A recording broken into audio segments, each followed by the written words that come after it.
Hello दोस्तों, good morning. हर हर महादेव, जय माता जी, जय श्री राम। कैसे हैं आप सब? उम्मीद करती हूँ सब लोग अच्छे होंगे। सुबह के 10 बज रहे हैं, बट देख सकते हैं आप कितना कुहेसा है। ठंड जाने का नाम ही नहीं ले रहा। आप लोग जान रहे हैं कि मेरी छोटी सी बच्ची है, फिर भी हम ठंड में नहा ले रहे हैं इस समय। और इतनी बाल्टी भरी हुई कपड़ा है, अभी एक ड्राम और भी है नीचे जो नहीं लाए हैं। और आप लोगों को ये भी पता है, मतलब कुछ लोगों को पता है कि मुझे सूजन हुआ है, और सूजन में वज़न उठाने के लिए डॉक्टर मना किया है। क्योंकि वज़न इसलिए उठाने के लिए मना किया है कि अभी अभी मेरी डिलीवरी हुई, मतलब 4 मंथ भी नहीं हुए हैं। और इसी के लिए मुझे वज़न उठाने से ही प्रॉब्लम आ गई हैं, और दिक्कतें, बहुत सारा दिक्कतें मुझे हो रही हैं। और ये सब बात मेरे हस्बैंड को, मेरे घर वाले को, मतलब ससुराल वालों को, सबको पता है कि मुझे ज़्यादा काम नहीं करना है, मना किया है। और जब से ये सब पता है कि मुझे प्रॉब्लम है, मुझे दिक्कतें हैं, मुझे ये सब नहीं करना है, तभी से मेरे ऊपर ज़्यादा प्रेशर हो गए हैं काम की। और तभी से मैं ज़्यादा काम भी करने लग गई हूँ। इस समय मेरा सपोर्ट में कोई नहीं है।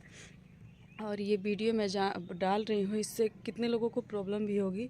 ज़्यादातर मेरे घर वालों को और मेरे घर के रिश्तेदारों वालों को भी हो सकती है। इसके लिए क्षमा चाहते हैं, लेकिन बताना ज़रूरी है, मेरी लाइफ है। और आप लोग भी अजीब लग रहा है बताने से, लेकिन बताएंगे। आप लोग डिलीवरी के समय मैं बहुत रो रही थी, मायके गई थी। बहुत सारे कमेंट आते थे कि हमेशा ये मायके में ही रहती है, इसको मतलब और कई जगह नहीं है। तो मैं बता दूं, मैं मायके में क्यों थी। मेरे हस्बैंड का पता नहीं किसी से चक्कर है भी या नहीं है, बट मुझे डाउट है। क्योंकि कोई भी औरत अपने पति के मोबाइल पे किसी ऐसे औरत का कमेंट मैसेज आता है, अब हम क्या बताएं, बहुत अजीब मैसेज आता है।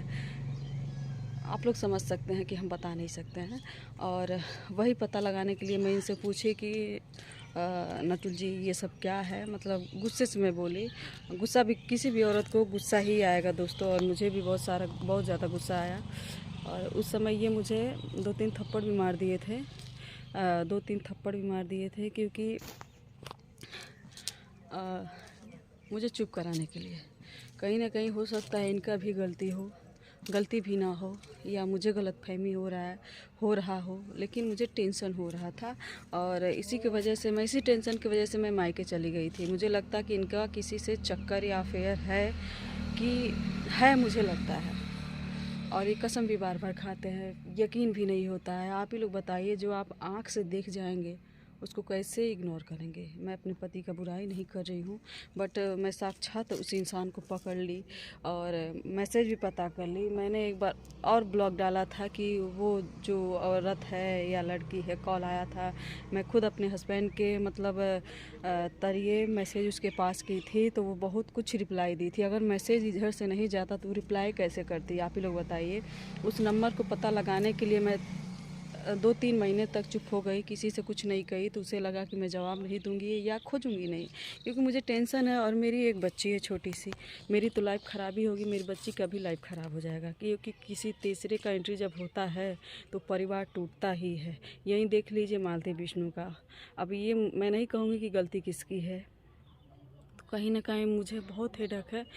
ऐसा लगता है ना, मैं रो रो के बहुत ज़्यादा खोखली हो चुकी है। मेरे अंदर कुछ भी नहीं रह चुका है इस समय बाई चांस, क्योंकि मैं बहुत टेंशन में हूँ। और ये टेंशन मैं बयां भी नहीं कर पा रही हूँ, ना ही रो पा रही हूँ। मेरे आगे पीछे कुछ नहीं है। और आप लोग शॉर्ट भी देखते होंगे, मैं बनाती हूँ, डेली बनाती हूँ ये सब अपने हस्बैंड या बच्चे के लिए। जो भी करती हूँ उसमें से मुझे, अब क्या बताएं, मुझे फोटी कौड़ी भी नहीं मिलती है। और मैं ले भी लेती हूँ कभी कभार, तो बहुत गुस्सा भी लोग करते हैं। आप लोग को क्या बात बताएं, आप लोग गलत भी ना समझिएगा। और क्या ही करें, फैमिली है भाई। जो भी मुझे ज़रूरत है पूरा होती है, ऐसा नहीं है। लेकिन एक औरत को अपने पति के अलावा क्या ज़रूरत चाहिए? पति का प्यार ही चाहिए, और कुछ नहीं चाहिए। अपने बच्चे परिवार में रहे। और उस औरत का नंबर मुझे पता चला, नाम तो नहीं लेंगे, लेकिन वो इनके रिलेशन में ही है, रिश्तेदार की ही है, उसके बच्चे भी हैं। शायद मुझे ब्लॉग डालने के बाद फ़ोन भी आ सकता है, कुछ भी हो सकता है। और ये सारी बात मैं आज से नहीं, जब से मुझे डाउट है तब से मैं अपने ससुराल वाले, मेरी सास हैं, ननद हैं, बस पापा को हमने नहीं बताया। जो ससुर जी हैं, पापा को ये सब बात नहीं बोल सकती ना, लेकिन फैमिली वाले सब लोग जानते हैं कि ये सब मैटर बहुत गड़बड़ चल रहा है, लेकिन तब भी मुझे ही लोग बोले कि मेरे बेटे को रात को सोने नहीं देती है, परेशान करती, ये वो ऐसा होता था। और रो गा के मैं चुप हो जाती थी। मैं अपने मम्मी को भी आज तक ये सब बात नहीं बताई, किसी को नहीं बताई। मानती हूँ मेरे हस्बैंड कसम खा लेते हैं, मुझे विश्वास अपने पति पे है, पूरा विश्वास है, लेकिन उस औरत पे भरोसा नहीं है। अब फिर मैं उसी नंबर पे, जिस नंबर से मैसेज आया था, इस समय मैं अपना नया सिम ली हूँ, उस सिम से मैंने फ़ोन किया तो उसी औरत के पास फ़ोन गया जिस औरत पे मुझे शक था। इनको भी नहीं पता था कि ये नंबर किसका है। बहुत लोगों से पता करवाया तो उस समय फ़ोन नहीं उठा, क्योंकि उसको डाउट हो गया होगा कि वही फ़ोन करवा रही है। लेकिन जब इस समय मैं की हूँ, डायरेक्ट वही बोली और फिर मैं मैसेज करना चालू कर दी, उसके हस्बैंड के पास भेजी तो शायद उनके पास फ़ोन ना हो सके। और पता है दोस्तों, जब मैंने एक्शन लेने की बात की कि इस नंबर को मैं यूट्यूब पे डालूँगी, पब्लिक करूँगी और सारा जितना भी जवाब होगा पब्लिक ही समझाएगा, तो वो औरत सुबह सुबह मेरे घर आ जाती है और बोलती है कि मैंने कहीं मैसेज नहीं किया, और जो लोग मुझसे जो लोग बोले हैं कि ये सब ऐसा है वैसा है, उन लोग को बोलती है कि वो सब झगड़ा लगाने की काम करती है। मानते हैं आदमी एक दूसरे पर झगड़ा लगा सकते हैं, लेकिन जो मैसेज है उसको हम क्या करें। आप ही लोग सोचिए दोस्तों, मुझे मेरे माइंड में कुछ समझ नहीं आ रहा है कि मैं इस समय क्या करूं। कुछ समझ नहीं आ रहा। मैसेज उसी के नंबर से आता है और फिर यहाँ पे आप कहती कि मैसेज मैंने नहीं किया, अभी नया सिम लिए हैं। और उसकी सास आती है तो वो कहती मेरा पुराना सिम वही है, मैंने 2 महीने पहले वो सिम गायब हो गया था। इसमें माथा काम नहीं कर रहा है। मेरे बेटों को कुछ हो जाएगा तो तुम तो शादी कर लोगी, हम लोग कहाँ जाएंगे, ये वो। तो लोग ये नहीं सोचते हैं अगर मुझे कुछ हो गया तो ये नहीं शादी कर सकते हैं, ये भी तो कर लेंगे, शादी कर लेंगे, मेरी बेटी का क्या होगा। आज मैं बहुत ज़्यादा टेंशन में हूँ। मैं ये सब बताना नहीं चाहती थी, लेकिन आप लोगों को इसलिए बता रही हूँ क्योंकि मुझे इतना ज़्यादा टेंशन में कुछ भी कर सकती हूँ। बेटी का मोह है, मुझे बेटी का बहुत ज़्यादा दर्द है कि मैं कुछ करना नहीं चाहती हूँ, लेकिन भगवान ना करे सिचुएशन ऐसा कि मैं कुछ भी कर सकती हूँ। और इसका जिम्मेदार और कोई नहीं, मेरे ससुराल वाले ही होंगे, क्योंकि सब लोग पूरी सच्चाई जान रहे हैं, लेकिन कोई कुछ नहीं कर रहा है, मुझे ही लोग सुनाएं।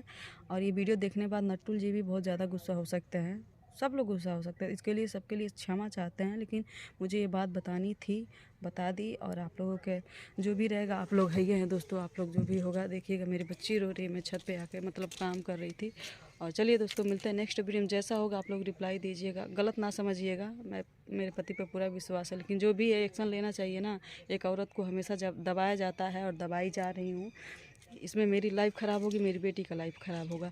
अब तक मैं चुप थी क्योंकि मेरे पास एक बेटी नहीं थी, अब मेरी बेटी है, मुझे कुछ होगा तो मेरी बेटी का क्या होगा। कोई सहारा नहीं होगा, माँ के अलावा कोई बेटी को समझ नहीं सकता है, इतना मैं जानती हूँ। लेकिन मैं मरना नहीं चाहती हूँ, मैं अपनी बेटी के साथ जीना चाहती हूँ। लेकिन जितना टेंशन मुझे है ना, मुझे कुछ भी हो सकता है, या तो ये लोग सुधरें या तो मुझे ही पता नहीं क्या होगा। मैं कुछ नहीं बता सकती।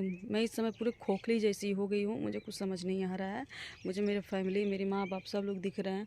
मैं कुछ करना नहीं चाहती, लेकिन जो भी अगर हो भी गया बाई चांस, भगवान ना करे मेरे माइंड में सब आए, लेकिन क्या करें, ज़िंदगी है, हम कुछ नहीं बता सकते। तो चलिए दोस्तों, मिलते हैं नेक्स्ट वीडियो में। अपना सपोर्ट कीजिएगा, जो भी होगा आप लोग कमेंट में बताइएगा। और आगे मैं कुछ नहीं, मुझे कुछ समझ नहीं आ रहा, आप लोग जो हैं बस